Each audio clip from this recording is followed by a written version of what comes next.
Shalom. All praises to the Most High. Anoka said, praise be to the earthly mother, the Pachamama, and all of her earthly angels, the Er Kadeshwe.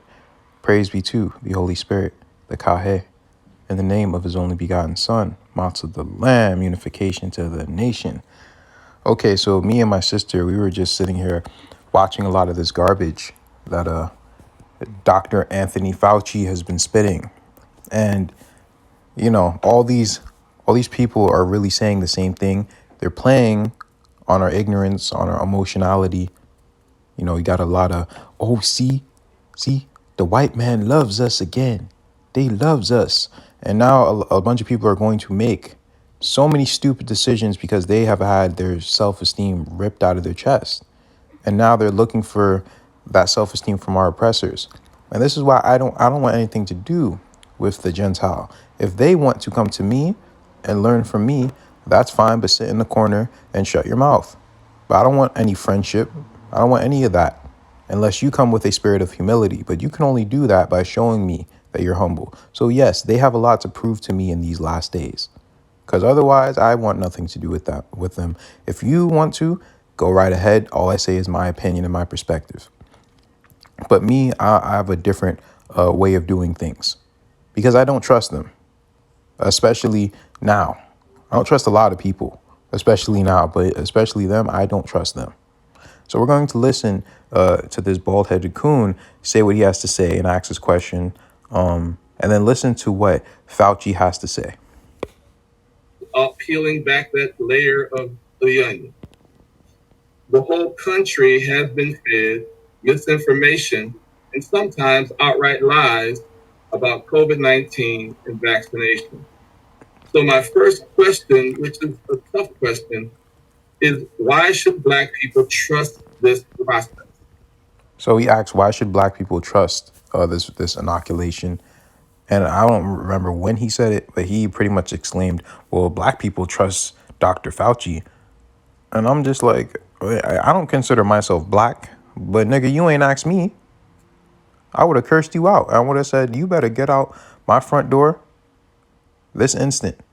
Talking about, do I trust Fauci? I don't know him. He don't even got a mixtape. Like, who is this nigga, bro?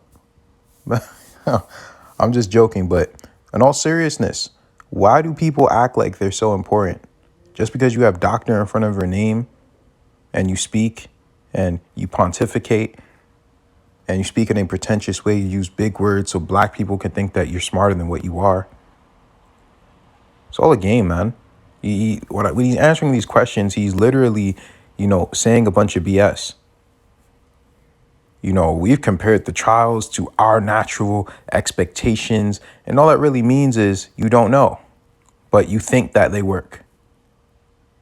But when you say it, when people are under a witchcraft spell, they're gonna buy anything you have to say. Well, I'm sorry. Let's just watch this. Well, Ambrose, I think the first thing that we need to appreciate, those of us who are trying to convince our African-American brothers and sisters. Whoa. Sisters. Like SISTAHS. Sisters. our brother and sister. Acting like he's from the damn 80s and 90s. We gotta help our sisters. Watermelon in one hand, grape soda in the other. Come on with this, man. This is just stupid. Now let's rewind this so you guys hear him. He knows exactly how to play on the emotionality of the American Negro because they buy into this crap, and it's very sad. I'm pissed. I'm actually really pissed because,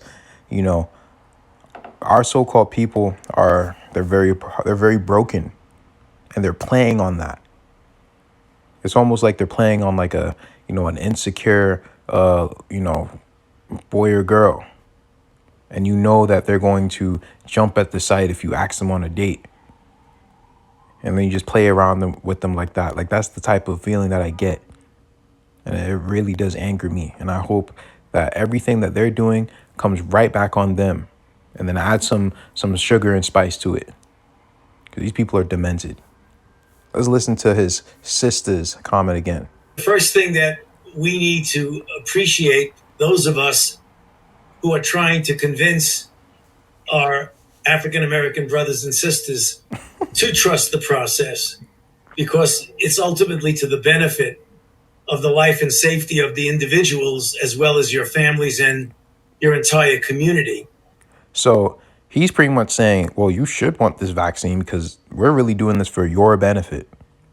See, I told you that's what it was all about. They're trying to mask it as if it's your benefit. You know, they keep trying to make up all these numbers. They keep raising the numbers, and these numbers are not consistent. First they say 3.5, then they say 5 times more likely, then 4 times more likely. They can't get anything straight because they're lying. People have already commented. Now, I'm not saying the 3 people that commented and said that they work at a hospital, they don't see any black people there. I'm not saying that they're the majority, but I live in a so-called black neighborhood. Even though they're tripping, no one's getting sick, bro. No one's getting sick. Everyone who's getting sick, they live in Mill Basin, and where the white people, the Italians, and the face rats live. The pearl clutchers, right? Those are the ones who are getting sick. We ain't getting sick. We have masks on. We tripping, but we're not actually getting sick. Believe it or not. Now that's in my small neighborhood. In Canarsie and Flatlands, I understand that. But they're the ones getting sick. I see all of the the ambulances and police cars driving to their neighborhood all night. They don't ever stop in my neighborhood. They're passing by mine to go to theirs. So I ain't seeing what these people seeing. It's probably because it's fake. Because no one really tripping about it, honestly. Like, we wearing masks, we following instructions, but no one is really scared of it, if I'm being real with you. If they're scared, they're a bunch of foolish women, silly women watching the news too damn much. Is that to first understand the reasons and empathize with the reasons for the mistrust, as opposed to pushing back against the mistrust. And one of the ways that I try to do it is to try and dissect out not the fundamental core of the distrust, but take the particular situation you're dealing with now and say, let's try and start off on an even footing. This guy has some nerve.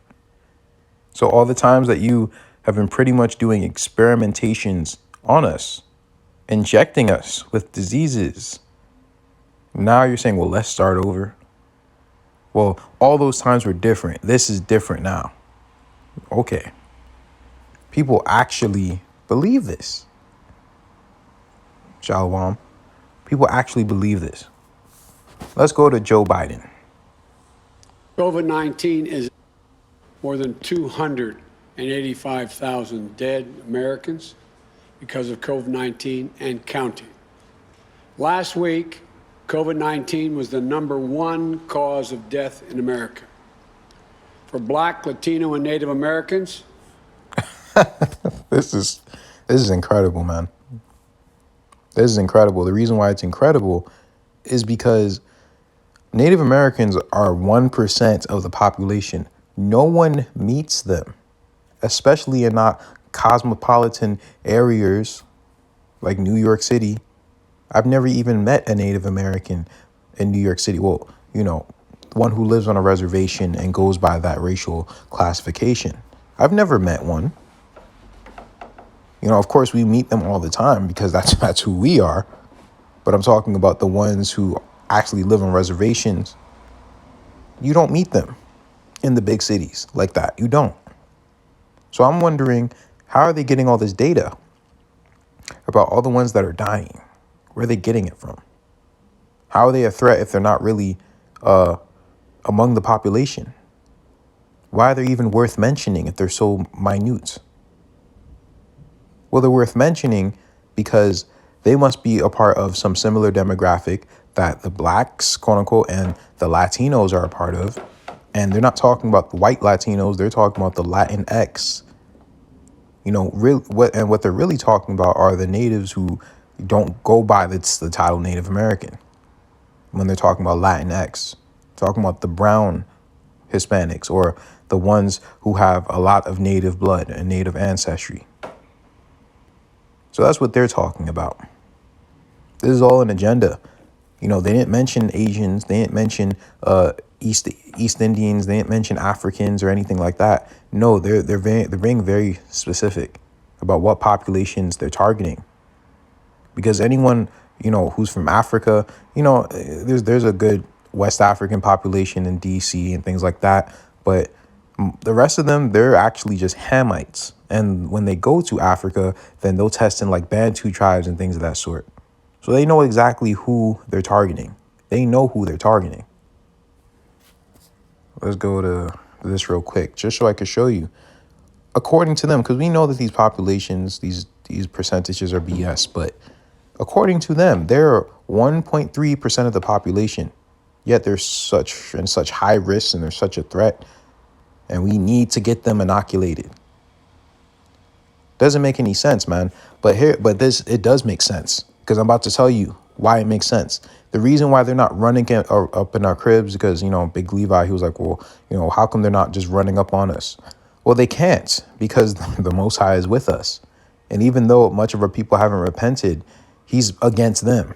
So they can't run up on us and do what they want anymore. Right? We're being protected at this point. And they're trying to convince us to freely give away that protection. That's what this is about. It is not necessarily even about the vaccine physically. It can be. They're doing whatever they're doing, whatever. I'm not putting anything in my body, especially not no damn fallen angels in my body. But they're particularly doing it so that we can make the decision. They want us to make a spiritual choice, as well as a physical choice, but it's more of a spiritual choice than anything else. It's not really about the actual vaccine. It's about us choosing. Because if the Most High has given us free will, and if we have using that free will to, you know, to self-inoculate, then we're pretty much, casting him away. We're choosing our side. That's what they want us to do. That's why they wanted us to vote. They wanted us to vow. Now they want us to get a vaccine. See? That's why they pushed all this nonsense on us. That's why they put the boogeyman Trump, and then they gave you Biden as the other option. And then they pushed all this Democrat nonsense on our people more than I've ever seen it before. I've never seen them push the voting stuff on so-called Hispanics as much as I've seen it this year, or natives. They're just getting everyone. They're just like, all right, we got to get as many of them as we can, because they're about to fall. And misery loves company. Look, COVID-19 is sending Black, Latino, and Native American people to the hospital at 4 times the rate of others. They're just making up numbers. The rate for Hispanic or Latino was approximately 4.2 times the rate of non-Hispanic white persons. It was just crazy, man. You know, and I don't know if it's one of these articles, but it said people of color, and then they said Black, Hispanic, and Native American. I'm like, there are more people of color than that on the earth. Because when they're talking about Black, they're talking about so-called Black Americans. They're not talking about every dark-skinned person. When they're talking about Latinos, they're not talking about the white Latinos. And when I mean white, I'm talking about the European ones, not the light-skinned ones, the European ones. And when they're talking about natives, they're talking about the actual natives, not the 5% $5 Indians, and the ones acting like they're native because their their great grandfather raped their great grandmother. Like, okay. But look at this. Researchers estimated that, an estimation, 53% of Hispanic, 51% of Black, and 51% of Native American, and 47% of multiracial workers hold non-essential or essential jobs requiring in-person work during the pandemic, compared to 41% of white and 42% of Asians. Really? And then they try to say that, oh, well, Black, Hispanic, and Native American workers. Bro, I'm trying to figure something out. What Native American workers? Aren't there many more so-called Asians on the front lines than Native Americans? Yet they're not catching it, but they're saying, oh, the reason why they're catching it is because they're on the front lines. Asians are on the front lines. Indians, they're on the front lines. East Indians, I mean, they're on the front lines. Africans are on the front lines. So I'm trying to figure something out, man. Something isn't making sense. You can push that Black and Hispanic stuff. When you get to the Native American, that now it's getting weird at that point. What's your excuse then? Look, people of color have been disproportionately impacted by the coronavirus pandemic. Okay, people of color, but what type? Oh, and Native Americans are no exception.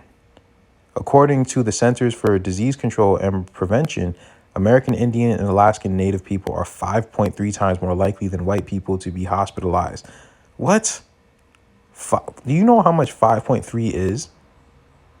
That is ridiculous, man. There are a myriad reasons why Native Americans are particularly susceptible to the virus, including social inequities. Wait, inequities? I don't. That's a weird word. And disproportionately high rates of pre-existing conditions such as diabetes, heart disease, and asthma and obesity. That can put them at extra risk of severe illness. Many also live in multi-generational homes with large families, which can make social distancing a challenge. It's funny because why do these three groups, or why are they so similar in that regard? Oh, their cultural their cultural dispositions makes them more susceptible. But wait, East Indians, they live in large families. I'm pretty sure a lot of Asians, they are pretty close together. They live in collectivistic cultures. A lot of Africans are the same way. So I'm trying to figure something out. Health experts want to prioritize people of color for a COVID-19 vaccine. But how should it be done? Why do they want to prioritize them? Because they're frontline. As the U.S. edges closer to approving a vaccine for COVID-19, a difficult decision is emerging as a central issue. Should people in hard-hit communities of color receive priority access to it? Should they receive it, like as if they're giving us a gift? Well, you get the point, man. Wait, hold up. Actually, let me go to Sabal's because Sabal had a post.